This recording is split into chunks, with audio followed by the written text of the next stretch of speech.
Hello learners, welcome to this session of Textbook Super Coaching. My name is Tulika and I'm your UGC Net Paper 1 faculty और आज हम solve करने जा रहे हैं RJ set के पेपर को जो कि आज 26 मार्च को कंडक्ट किया गया था. So learners, quickly like this session, do subscribe to our channel and share with all your friends जिन्होंने ये एग्जाम दिया है. अगर हम बात करें एग्जाम के लेवल की and if you are preparing for UGC NET तो आपको ये बहुत कॉम्प्लेक्स नहीं लगेगा. हाउएवर कुछ क्वेश्चंस बहुत सही तरीके से फ्रेम नहीं किए गए हैं, सो इसे हम मॉडरेट लेवल का मान सकते हैं. So learners will quickly see what are the answers to all the questions which was asked in today's Rajasthan SET paper. So पहला क्वेश्चन है learners, environmental stress, competing stimulus, subjective stress, ये सब किसके examples हैं? So learners, as we all know we are talking about something which is in our physical setup, right? So physical barrier में आएगा. The correct answer for first question is B, that is physical barrier. Another thing I would like to update all of you कि ये जो हम paper solve कर रहे हैं ये पॉलिटिकल साइंस के साथ पेपर 1 जो आया हुआ है उसे हम सॉल्व कर रहे हैं. इसके क्वेश्चन सेम होंगे मगर ऑर्डर डिफरेंट होगा अलग अलग सब्जेक्ट्स में. So you need to keep this thing in mind. Okay, moving to the next question. Gestures, grunts and grimaces are examples of. तो अगर हम जेस्चर्स की बात करें, ग्रंट्स की बात करें तो we clearly know what are we talking about. हम नॉन वर्बल कम्युनिकेशन की बात कर रहे हैं. Question number 3 learners was not very clear. अगर आपको किसी को ये आंसर मिले तो ज़रूर बताइएगा कि किस लॉजिक से इसे बनाया गया है. सो this is still not very clear. However somebody suggested that the answer should be 1788, but इसको कैसे यहाँ तक पहुँचे हैं बहुत क्लियर नहीं हो पाया है. कुछ connection is still missing. So this we are keeping on hold.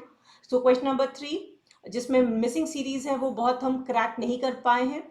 Next question is the interpretation process in communication takes place in. तो यहाँ पे की वर्ड इज इंटरप्रेट. तो हम कोई भी मैसेज को कम्युनिकेशन में इंटरप्रेट कहाँ करते हैं? So that happens at the receiver level. So question number 4 the correct answer is receiver. Next question is what is of greater concern is the effect of dash which would result from repeated exposure to scenes of violence in programs, news and cartoons. तो ये कुछ ऐसे scenario को दर्शाता है जो कि अगर बार बार किसी को अगर हम एक्सपोजर दे वायलेंस किसी भी तरह के प्रोग्राम में अगर दिया जाए तो क्या हो जाएगा. That can result in stereotype, generalization, desensitization or none of these. So most appropriate it should be desensitization. That means a person is not sensitive enough for a situation like this. So moving to the next question learners, यहाँ पे कुछ questions हैं जो mathematical questions हैं. तो I'll be sharing with all of you the answers which has been provided and उसका जो solution है मे भी किसी live classes में discuss हो जाएगा. Since it's a recorded session आप अपने answers match करा सकते हैं. So the correct answer for this has been 6000. For question number 7, the correct answer is 8685. For question number 8, yes, you'll get an idea of how many questions have been correct so far. और yes, कुछ questions शायद पहले आपने किए भी होंगे. Going forward वो questions को सेशंस में कवर कर लिया जाएगा. क्वेश्चन नंबर 9 में एक एनालॉजी दी हुई है जिसमें कॉजिंग एजेंट एंड रिजल्टेंट को दिखाया जा रहा है. सो सूट से ग्रिमी होता है, सो रेन से सॉर्डन होता है, पैल से गॉडी, फॉरेस्ट ट्रांसपेरेंट, डस्ट से radiant. So correct one is rain to sodden. That is जब वर्षा होती है तो हर चीज इधर बिधर हो जाती है, तो दैट इज अप्रोप्रिएट. बाकी कोई भी करेक्ट नहीं है. क्वेश्चन नंबर 10 की अगर हम बात करें तो थोड़ा अगेन इसमें भी बहुत क्लैरिटी नहीं थी, बट यस जो अप्रोप्रिएट ऑप्शन बन के आ रहा है वो कुछ कोई रिलेशनशिप एज सच नहीं सेटअप हो रहा है, तो D has been considered to be as the most appropriate seeing the question. Premises की यहाँ बात की जा रही है. So keeping the major premises as no squares are rectangles and all rectangles are circle, A happens to be the most appropriate answer जिसमें E, A, O को हम consider कर रहे हैं. Moving ahead, we have the statement questions wherein we'll be having certain questions जिसको आपको conclusion से elimination के हिसाब से rather cover करना है. So some questions are answers, some answers are writers, all writers are poets. So अगर हम इसे read करेंगे तो हम ये conclude कर सकते हैं that some writers are answers. Right? Some poets are questions are not mentioned, all questions are poet are also not mentioned, and some poets are answered answers are can be inferred, draw, मतलब हम conclusion draw कर सकते हैं. So 1 and 4, that is B. Yes, B will be the most appropriate answer in this case. Question number 13, if we start, whoever thrust a knife into another person would be arrested. Surgeons thrust a knife into another person when operating. Therefore, surgeons should be arrested. So, ये कौन सी fallacy है? ये fallacy of accident है. ये learners, ये question last year UGC NET में भी पूछा गया था. So, the correct answer for this is 13 का A, that is fallacy of accident. Now, here we are talking about Vyapti. So yes, for this you have to, this is in accordance to the Nyaya system. So the correct answer is C. Yes, C is the correct answer, wherein B, C and D are considered to be appropriate. So A will be eliminated. So जब हम व्याप्ति की बात करते हैं न्याय system के हिसाब से, तो it shows relationship between the classes of individual. It can be said to exist between two things if they are related as cause and effect, and it can be said to exist between two things if they are related as species and genus. Yes, so C is the most appropriate answer again. And learners, in case अगर in questions में कुछ doubts है, तो you can always comment and we'll surely be cross checking.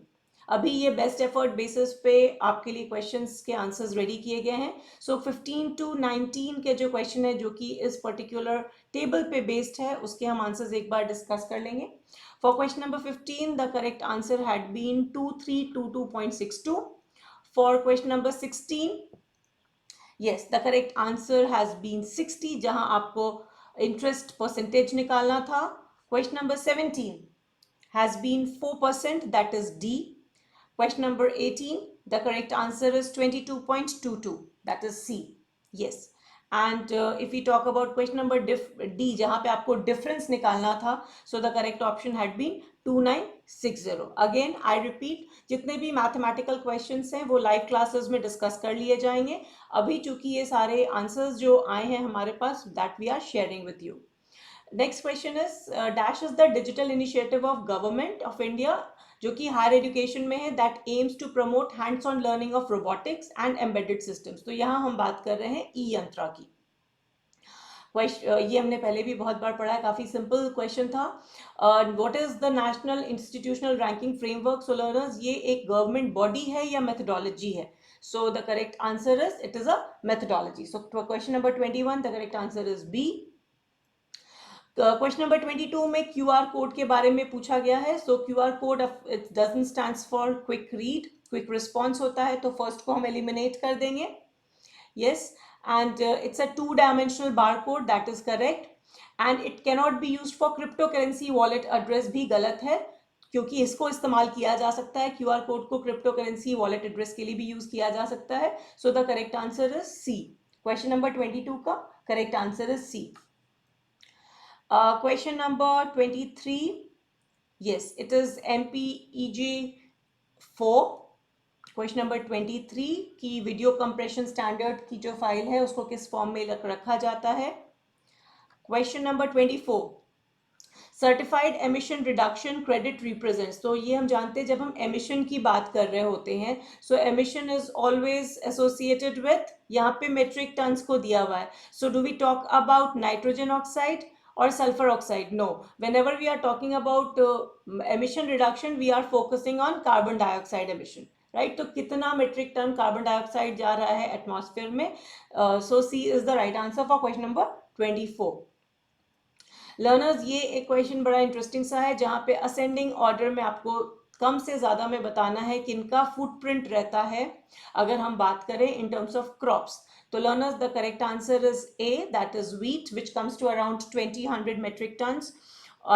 Rice is around 1600 and coffee is around 18,000. So सबसे ज़्यादा coffee का रहता है. So wheat, rice and coffee is the right answer for the water footprint. ठीक है? Yes. Next is we are talking about क्या क्या चीज़ों की ज़रूरत है अगर हमें इंट्रानेट सेटअप करना है किसी ऑर्गेनाइजेशन के लिए. तो we need of course a computing device, we need communication links and interconnecting devices, and we need protocols for enabling communication among devices. So for question number 26, learners, all of the above will be the right answer. Coming to CDM का concept पूछा गया है, बहुत बार हमने ये solve किया है। हम जब भी इन सारे प्रोटोकॉल्स की बात करते हैं तो एक एक की टर्म है जो इसके साथ एसोसिएटेड है। तो yes, on similar lines whenever we talk about Kyoto Protocol, it is clean development mechanism which is associated with it. So for question number 27 is the right answer. In most of the states of India, the vice chancellor of the state government university is appointed by. So as we all know, when it is the concept of states in India, it is under the signature of honorable governor of the state. Yes, so question number 28, C is the right answer. Next question was on online learning platforms के बारे में पूछा गया है. सो we had दिशा, स्वयं, स्वयं Prabha and परख. चूंकि हम जानते हैं परख एक असेसमेंट एजेंसी है, सो वी हैव स्वयं, स्वयं Prabha and Diksha. So 1, 2 and 4, D will be the right answer. Question number 29, D will be the right answer. Next question was, how many kilograms of carbon dioxide is equivalent to 1 kg of methane in terms of global warming potential? Yes, so the correct answer for this question is 28. अगर आपसे specific कभी पूछा जाए कि कितने kilograms of carbon dioxide equivalent होता है 1 kg, अगर 1 किलोग्राम मिथेन का है तो उसके इक्विवेलेंट कार्बन डाइऑक्साइड का कितना किलोग्राम होगा. सो the correct answer is 28. But again यहाँ पे सबसे क्लोजेस्ट ऑप्शन जो है वो 25 बैठ रहा है, इसलिए B should be the most appropriate answer. ठीक है. Next is the United Nation Conference on Environment and Development, जिसे हम UNCED कहते हैं, अर्थ समिट भी कहते हैं. इसने साथ में अपने कितनी कंट्रीज को लेके आए थे? तो 179 कंट्रीज. और इनको बेसिकली बात करना था, डिस्कस करना था about the impact of human socio economic activities on environment. So A will be the right answer for question number 31. Learners will move to question number 32, जो कि NEP के बारे में बात करता है. सो NEP ने किन किन चीज़ों पे एम्फेसिस दिया है, that was the question. So it's starting all the engineering and medical courses in vernacular language, reviving ancient knowledge system. Yes, पुरानी नॉलेज सिस्टम्स को रिवाइव करने की बात कही गई है. कॉलेजेस को मल्टी डिसिप्लिनरी यूनिवर्सिटीज में कन्वर्ट करने की बात की गई है. Designing a new curriculum for early childhood development. So जितने भी कॉलेजेस हैं उनमें वर्नाक्युलर या रीजनल लैंग्वेजेस को प्रमोट करने की बात कही गई है, क्योंकि लैंग्वेज का बैरियर हटाना है हमें. So yes, the if we talk about language, तो लैंग्वेज के कंटेक्स्ट में जो NEP का प्रपोजल है दैट इज एडवाइजरी. सो ये कहना कि स्टार्ट करेंगे हम सारे इंजीनियरिंग और मेडिकल कॉलेजेस वर्नाक्युलर लैंग्वेजेस में गलत होगा. So we'll go with 2, 3 and 4, D as the right option, most appropriate again. Okay, next is again ये थोड़ा सा ट्रिकी क्वेश्चन है. Question number 33, if we talk about which of the following institution organization play important role in designing the curriculum for all levels of school education and higher education in all disciplines of knowledge. अब यहाँ पे all disciplines of knowledge का या तो ये पूछना चाह रहे हैं कि इनमें से कौन से ऐसे इंस्टीट्यूशन है या ऑर्गेनाइजेशन है जो कि करिकुलम डेवलप करते हैं, चाहे वो स्कूल का हो या हायर एजुकेशन का हो. तो as we all know NCERT है तो वो स्कूल एजुकेशन से एसोसिएटेड है. UGC है तो वो हायर एजुकेशन से एसोसिएटेड है. AICT technical education and NCTE for teachers education. So obviously ये सारी जो ऑर्गेनाइजेशन है ये अपने अपने स्तर पर, चाहे हम स्कूल की बात करें या हायर एजुकेशन की, क्योंकि ये भी सब हायर एजुकेशन में ही आते हैं, अलग नहीं है कुछ भी. So ideally 1, 2, 3, 4 should be the answer, because ये अपने फील्ड्स के रिस्पेक्टिव फील्ड्स में करते हैं. बट अगर क्वेश्चन पढ़ने से ऐसा समझ में आता है कि कोई ऐसी ऑर्गेनाइजेशन है जो स्कूल के लिए भी करती है और हायर एजुकेशन के लिए भी करती है, वो थोड़ा बहुत क्लियर नहीं हो रहा है. सो मोस्ट प्रोबेबली जिस तरह से फेस वैल्यू से क्वेश्चन समझ में आ रहा है, it should be all of these 1, 2, 3 and 4, because ये अपने अपने डिसिप्लिन में, अपने अपने स्फीयर में, चाहे स्कूल की बात करें या हायर एजुकेशन की बात करें, they are into designing the curriculum. Okay, question number 34. Which of the following ancient Indian university is situated in Pakistan in the present times? तो yes, it is तक्षशिला, जो कि erstwhile पहले इंडिया में हुआ करता था, अभी ये रावलपिंडी के पास पाकिस्तान में लोकेटेड है. So अगर ग्लोबली पूछा जाए सबसे ancient site, so it is Takshashila, of course, which is of course not in India. कई बार हम इसे नालंदा से कंफ्यूज करते हैं, बट नहीं, नालंदा से भी पुरानी तक्षशिला रही है, सबसे प्राचीन रही है। Next question is what is the level of the following question. तो यहाँ कुछ क्वेश्चंस पूछे गए हैं, जैसे प्रिपेयर अ डायग्राम ऑन, तो हो सकता है prepare a diagram on photosynthesis, explain the components and parts of a plant, conclude the characteristics of respiratory system or characteristics of vertebrate or conclude the characteristics of mammals, कुछ भी हो सकता है। So जब हम इस तरह के क्वेश्चंस पूछते हैं तो हम किस लेवल के स्तर को जांचना चाह रहे हैं, तो ये सारी चीजें हमारे अंडरस्टैंडिंग लेवल में आती है। सो हम ये चेक करना चाहते हैं कि बच्चे को ये कंसेप्ट समझ में आ रहा है कि नहीं। तो अगर बच्चे को कंसेप्ट समझ में आ रहा है तो वो ये सारे क्वेश्चंस को आंसर कर लेगा। तो समझ इज योर अंडरस्टैंडिंग लेवल, ठीक है। So understanding level, that is a is the right answer for this. What is equity in teaching learning process. तो इक्विटी का मतलब होता है जिसको जैसी रिक्वायरमेंट है, जिसको जैसी जरूरत है, वैसा उसके पास अवसर हो, वैसे उसके पास अपॉर्चुनिटी होनी चाहिए। So to treat every student equally will not be the right thing, because equity is not equality. To provide them support as per their individual needs, to provide them equal opportunity to grow. ये दोनों questions के options थोड़े dicey हैं, so we'll wait कि कौन सा option appropriately select किया जाता है by the selection by the examination committee, because दोनों का मतलब काफ़ी सिमिलर हो रहा है। अगर हम बात करें to provide them support as per their individual need, that means अगर कोई भी स्टूडेंट है उसको जिस तरह का टीचिंग लर्निंग प्रोसेस में ज़रूरत है, क्या ये उसको डिफाइन कर रहा है, या हर किसी को इक्वल अपॉर्चुनिटी रिस्पेक्टिव फील्ड में, तो ये थोड़ा इनकम्प्लीट है। Could be more closer to be अगर हम बात करें। डी तो ऑफ कोर्स नहीं होगा, ए नहीं होगा, तो most likely as per their need, क्योंकि equity always talks about individual, कि जैसा एक इंडिविजुअल को जरूरत है वैसी उनको असिस्टेंस अगर मिल रहा है, so it is equity. So अगर गिवन एन ऑप्शन तो we'll go with B. Okay, moving ahead, question number 37. The primary task of teacher is to stimulate, motivate and guide the students learning.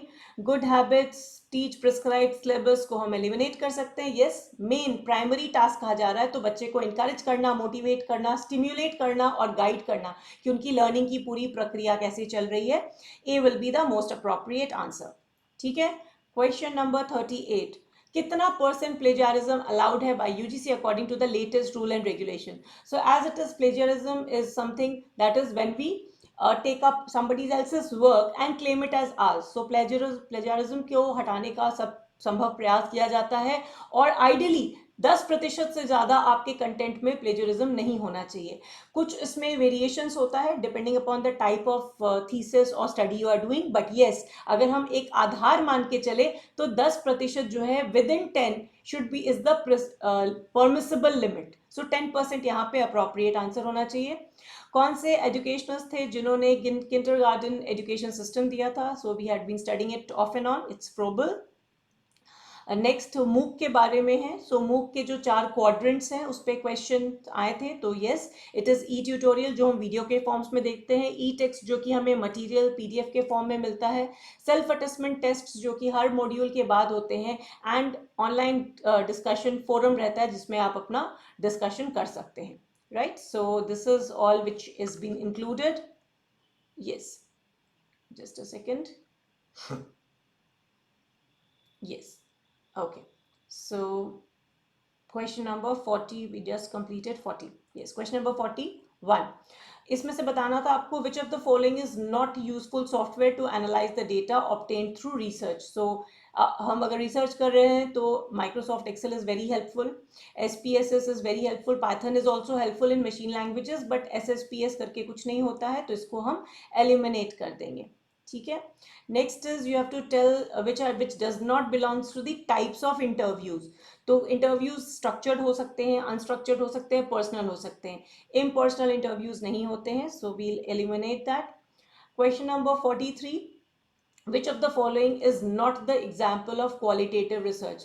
So when we talk about ethnography, purely qualitative, case study purely qualitative, focus group purely qualitative, survey आपका qualitative और quantitative दोनों हो सकता है। It's not that कि सर्वे हमेशा quantitative होता है, क्वालिटेटिव भी हो सकता है, बट येस चूंकि यहाँ पे not a qualitative exclusive qualitative को पूछ रहा है, सो हम इन तीनों को एलिमिनेट करके survey will go with the survey as the right answer. Which of the following inferential statistics data analysis will you use for data that is less than 15 and you use convenient sampling? Learners इस पे थोड़ा ध्यान देंगे. Convenient sampling is the game changer. Convenient sampling मतलब non probability sampling, right? So non probability sampling का क्या मतलब होता है? हम किस तरह का statistics लगाएंगे? It will always be non parametric statistics, right? It cannot be, even if it is less than 15, even it is any number, यहाँ पे विल्कॉक्सन लग सकता है, किसी भी तरह का नॉन पैरामेट्रिक टेस्ट लगेगा, पैरामेट्रिक नहीं लगेगा, क्योंकि सैम्पलिंग कन्वीनियंट, सैम्पलिंग हम अजम्पशंस के बेसिस पे लगाते हैं और उसी के आधार पर हम नॉन टेस्ट्स का चयन करते हैं कि वो पैरामेट्रिक रहेगा कि नॉन पैरामेट्रिक. अगर प्रोबेबिलिटी सैम्पलिंग रहता है तो पैरामेट्रिक टेस्ट लगता है, उसका एक बेसिक अजम्पशन है. So in all cases it will be a non parametric test. So question number 44 था ये. लर्नर्स इसके बाद हमारा ये रीडिंग कॉम्प्रिहेंशन था, जिसके आप एक बार आंसर्स देख सकते हैं, जो कि अगेन मोस्ट अप्रोप्रिएट प्रिंसिपल पे लिए गए हैं. So which of the following is not an issue faced by Western philosophy? तो lack of faith in God ये कोई इनके लिए बहुत बड़ा इशू नहीं है if we talk about Western philosophy. तो यहाँ पे जो ऑथर है वो इस पैराग्राफ का वो रिवाइव करने की कोशिश कर रहा है इंडियन कल्चर को. ऑप्यूलेंस का मतलब यहाँ पे वेल्थ है, ऐसे भी ऑप्यूलेंस का मतलब कोई चीज़ की समृद्धि से होता है, अबंडेंस से होता है. Basically opulence is abundance. No German education would be regarded complete without a good acquaintance with the Goth. यहाँ पे ये क्या कहना चाह रहा है? So दो options हैं learners, it can be A or C. So most likely it should be C, but yes 50-50 chances हैं कि क्या ये author German education को praise कर रहा है या एक sarcastic तरीके से बोल रहा है, या वो emphasize कर रहा है teaching and art and culture in education. So it can be either of the two. So question number 48 slight dicey है. According to the author, our education system is denationalizing because the reason behind it has been showing कि all of these, right? So यहाँ पे सारी चीज़ों के बारे में mention किया गया है. So it does not teach about the great seekers, sages of India, about the great artists, ancient language literature. So most likely it should be all of these. And question number 50 की अगर हम बात करें, so the conference और meeting और even a mela और procession is a communication event. तो इनको हमने कम्युनिकेशन इवेंट डाल दिया. सो न्यूज़पेपर, रेडियो, सिनेमा हमारे कम्युनिकेशन के माध्यम हो गए, चैनल हो गए, मीडिया हो गए. फोन, कंप्यूटर, सैटेलाइट्स और इंटरनेट हो गई हमारी technologies. So for question number 50, the correct answer would be C, that is technologies. So learners, ये एक बार आप अपने questions match करा लीजिए. कुछ doubt है तो we can discuss it later in our sessions ahead. So you can let us know in the comments. So I hope this piece of information was useful for you. Do like, share and subscribe to our channel. Thanks for watching.